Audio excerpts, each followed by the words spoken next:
Well, there is so much information out there, television, internet, when it comes to COVID, maybe too much at some point because it's confusing, sometimes even to the experts. So here to kind of walk us through some of the aspects, of most important aspects, maybe the most recent ones, Dr. Robert Leverence, the Chief Medical Officer of UT Health San Antonio Physicians Practice.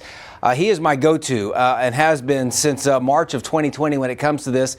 We've spoken many times, Doc, and you and I both we're hoping that this would long be gone. It isn't. So let's start with this. What's the difference between having one shot, two shots, and a booster shot when it comes to getting sick or going to the hospital and ultimately dying? Well, that's a great question, and actually it does make a big difference. Immunity, whether it's from the natural infection or from the vaccination, doesn't last forever. For the natural infection, it's just a few months. For the vaccine, it's, well, maybe 6 months. And so if somebody got vaccinated, more than 6 months ago with their 1 or 2 shots, they're not very well protected now. And they still have a reasonable chance of landing in the hospital if they get infected with this Omicron variant. So it is very important not only to be vaccinated, but to be boosted as well. I have other questions, but you said something, and this is just spitball things out here. So I get a shot and I got 6 months, to kind of play with, so to speak. This is layman's terms, obviously, not in your medical terms. When I get the second shot and then the booster, does that add on a layer, like putting on layers, when you go out into the cold, or is it just 6-7 months period? Well, it does enhance. The immune system is complicated. You have memory cells, plus you have, B cells, which produce the immediate antibodies that protect us.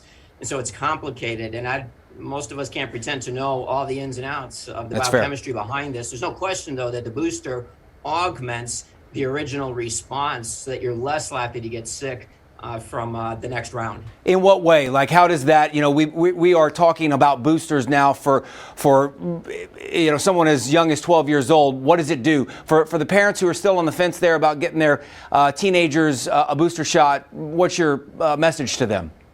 Yeah, my message to them is, hey, I can understand the apprehension. Nobody likes to inject. They shouldn't like to inject themselves with something. We've given over, I believe, 9 billion COVID vaccines throughout the world since this pandemic started. We probably have more information on these COVID vaccines from a safety standpoint than any other vaccine out there. And gosh darn it, they're the safest thing out there when it comes to vaccinations. And so my recommendation is that the only way we're ultimately going to get through this pandemic and get back to some normalcy in life is through the vaccines. Now, some other exciting developments have occurred. As you all know, we now have oral therapeutics, oral antibiotics or oral antivirals, if you will. And they've been approved. Now, they're not particularly available right now, but they will be soon. And so that will be a game changer as well. That'll give us a 1-2 punch, if you will, the vaccine in one hand and the oral antivirals in the other. But neither alone is going to do it. And those oral antivirals by themselves aren't going to do it. We still need to be vaccinated. What I enjoy about you and talking to you is I ask the very blunt questions that I ask with my own family, that I hear from friends. So this is this. If I get the vaccine, what are the chances? What's the percentage of people in hospitals now or over the course of this since we started having these vaccines? What's the percentage of people who get the vaccine but still end up going into a hospital and either are on a ventilator or end up dying, which either case obviously is dire for them and their family? Yeah, boy, that's a great question. If somebody was vaccinated and boosted, the risk of severe disease and hospitalization drops by 70%. So it's not perfect, but it's still very good. Actually, that's a better track record than the flu vaccine. So in other words, if somebody's vaccinated and boosted, if they get COVID, and they still can, the chances of getting real sick enough to land in the hospital are very small.